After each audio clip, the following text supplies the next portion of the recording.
Back here on HQ Spotlight as we enter week 6 of the NFL. NFL on CBS has got you covered. In that 4:25 p.m. Eastern window, we get to see Joe Flacco as a member of the Bengals. How do you feel about that? I don't know, man. I wonder how Joe Flacco feels about that O-line. That's what I really want to know there in Cincinnati as he's taking on the Packers.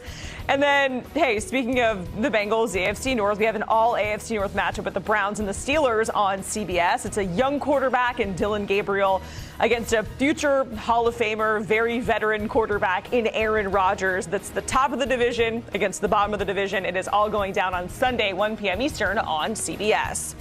And our very own Evan Washburn is going to be on the sidelines for that game. Evan, this is Dylan Gabriel's second NFL start, but his first in the AFC North. You know, the football there is a little bit different. We just had Pete Prisco on this program saying he thinks the training wheels are going to come off. He's going to play fast and loose and throw it down the field. But what are your expectations for Dylan Gabriel here in playing some AFC North football? Wow, that's quite an environment to take the training wheels off. That's like taking your little kid and taking the training wheels off and then putting him at the top of a hill that just continues to wind because it is a challenging place to play, whether you're in year 1 or year 20. And that's the case for Dylan Gabriel. Look, I thought he did a really nice job in London managing that game against a really challenging defense in Minnesota. He did everything necessary for them to walk out of there with a win, but they clearly kept things in check. They didn't stretch the field, to Pete Prisco's point.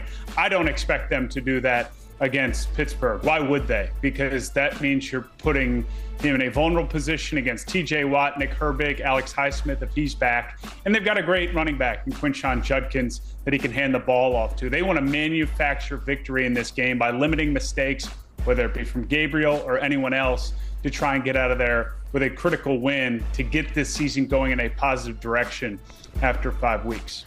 I don't know that any quarterback, rookie or not, wants to be in a vulnerable position against T.J. Watt. Let's be real here. We're going to talk more about that a little bit later on. But back to the Browns, you know, Dylan Gabriel is the starting quarterback because of how the Browns have been active here in the trade market, right? So, you know, they benched Joe Flacco, then they sent him off to Cincinnati. And then more recently, they sent Greg Newsome in a 2026 sixth-round pick to Jacksonville for Tyson Campbell and some picks as well. So what do you make of all these different moves that we're seeing here for Cleveland? It's surprising in some factors. I mean, the Flacco deal more so maybe than the Newsome one, where they're trading away a player in the final year of his deal as a first rounder for a guy who's already under contract. So there's some financial aspects to that.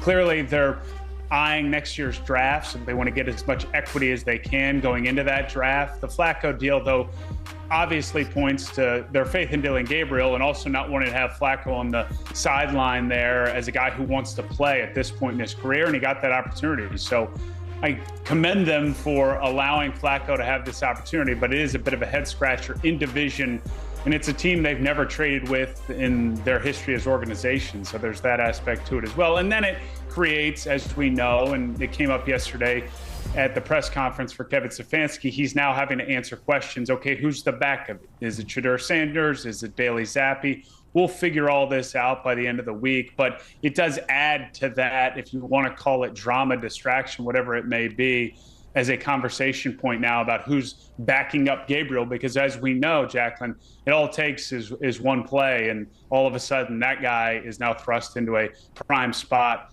in Pittsburgh. I don't know if we've ever talked about a fifth-round pick as much as we have about Shedeur Sanders, but that's what comes with the territory, right, when your dad is Dion. If we go to the Steelers and their side of things, they're coming off a bye, but the last time we saw them in action in Dublin, the run game seemed to kind of start clicking and it was getting going. So, Evan, are you expecting that to continue against this Browns defense? I am. And Jacqueline, they were able to do that without their lead back in Jaylen Warren, who appears to be ready to make his return into the lineup. Everybody was thinking, or it appeared, that when Aaron Rodgers joined the Pittsburgh Steelers, it was so that they could be a more explosive offense. Obviously, the signing of DK Metcalf adds to that discussion and that belief. But I think this is the best version of what they can be as an offense, where they run the ball first and they commit to the run game, and then that allows for more opportunities for DK downfield or to break through like he did against the Vikings. And they allow Aaron Rodgers to not have to drop back and put in that spot to take as many hits as he did in the first couple weeks of this season. And then he just needs to make a few wow plays over the course of a game. and help lead them and lean on their defense that seems to have rounded into form as well. So that running game, to do what it did against Minnesota and then do it without Jaylen Warren, Kenneth Gainwell looked awesome, I think is exactly what Arthur Smith, offensive coordinator, and even Aaron Rodgers wants moving forward. Evan, we had a conversation at the beginning of the season, about the Steelers and their defense and how it wasn't the typical Steelers defense, the standard, if you will, that we're used to seeing in the past. Here we are going into week 6 and the conversation as it pertains to Steelers Nation. It's time to talk about something that's heating up across the entire NFL landscape. A potential move that could make the black and gold offense even more dangerous than it already is. The rumor mill is on fire, and this time the name at the center of it isn't just any receiver, it's Jakobi Meyers. That's right, the same Jakobi Meyers who's quietly been one of the most consistent and underrated wideouts in the league, now rumored to be a legitimate trade target for the Pittsburgh Steelers before the November 4th deadline. And I'm telling you right now, this could be the missing piece that transforms this offense from efficient to explosive. Let's start with the facts. According to insider reports from ESPN's Jeremy Fowler and local Steelers beat writers, the organization is exploring options to strengthen the wide receiver room again this season, and it makes perfect sense. DK Metcalf has been outstanding, the kind of WR1 presence Pittsburgh has dreamed of for years. But beyond Metcalf, the team still needs a true, reliable WR2 who can move the chains, create separation, and bring balance to Arthur Smith's offense. Calvin Austin has flashed potential, Roman Wilson has shown promise, but as we approach the heart of the season, Mike Tomlin knows that experience matters, and Meyers could provide exactly that. Now, for those who haven't followed his career closely, let's put it in perspective.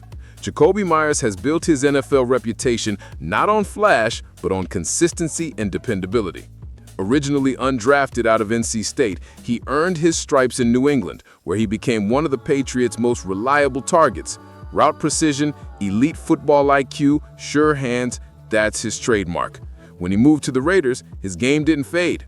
Even with inconsistent quarterback play and a struggling offense, Meyers has remained productive. This season alone, despite Las Vegas stumbling to a 1-4 start, he's already logged 25 catches for 290 yards, proving once again that when you throw him the ball, good things happen. So why would the Steelers be interested? Because he fits everything Pittsburgh is trying to build right now. He's tough, smart, unselfish, and built for cold weather, grinded-out football.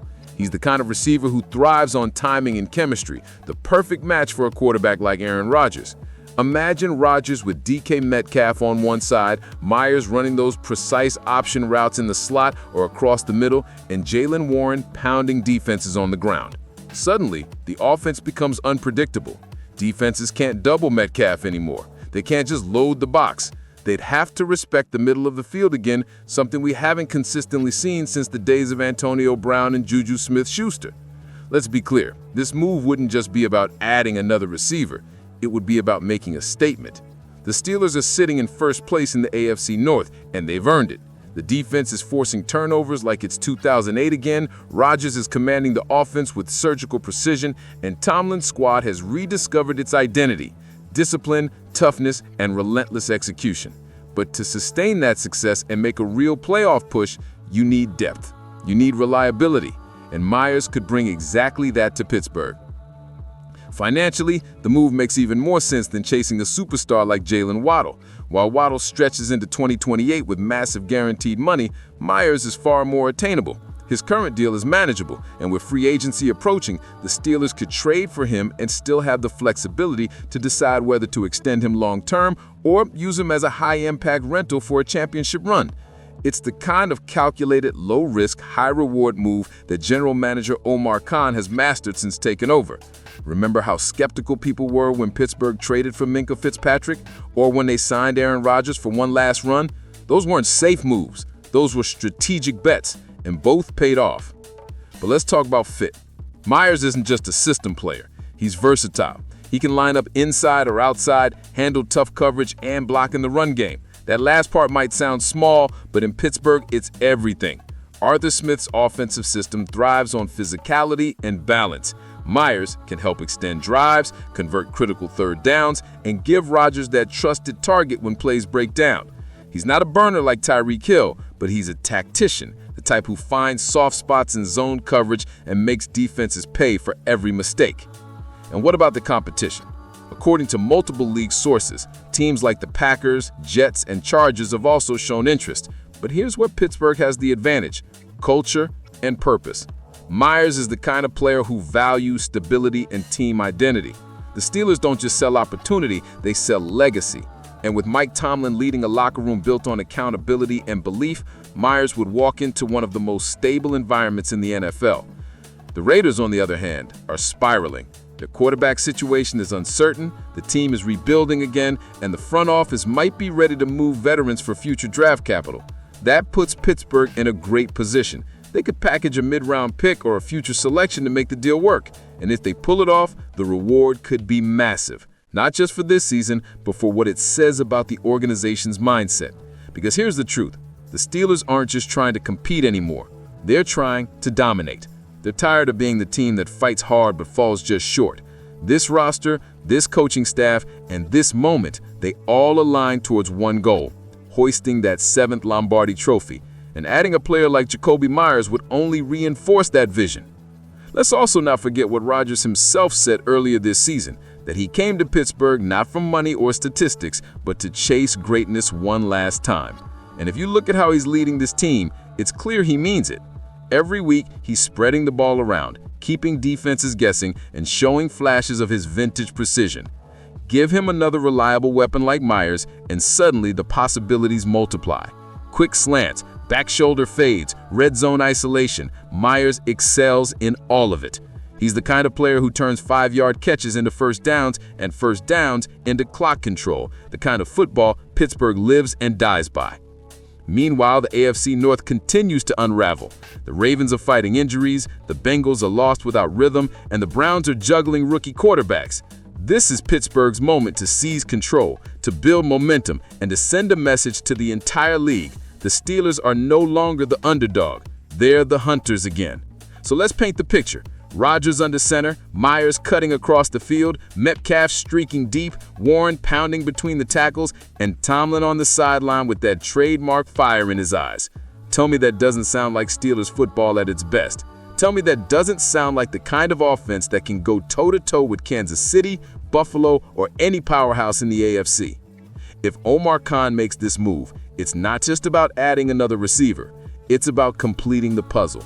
It's about giving Rodgers the arsenal he deserves, giving the fans the excitement they've been craving, and giving the team one more reason to believe that this season could be something special. Steelers Nation, we've waited long enough for this kind of energy. The pieces are aligning, the confidence is real, and every week this team looks more like the Steelers football we've always known: gritty, fearless, and ready to prove the doubters wrong. Whether or not Meyers lands in the Steel City, the message is clear. This organization is back to being aggressive, bold, and all in on winning now. So I want to hear from you. Should the Steelers go after Jakobi Meyers? Is he the missing link to push this offense into elite territory? Or should the team keep rolling with its current roster and trust the young guns to grow up? Drop your thoughts in the comments below, because one thing's for sure: this is the most exciting version of Steelers football we've seen in years. If you believe Pittsburgh should make a move and keep building for that Super Bowl run, make sure to hit that like button, subscribe to Steelers Nation Wire, and join the conversation. Because this isn't just a season, this is a resurgence. The black and gold are back, the fire is burning, and this team is writing a brand new chapter of Steelers greatness, one bold move at a time.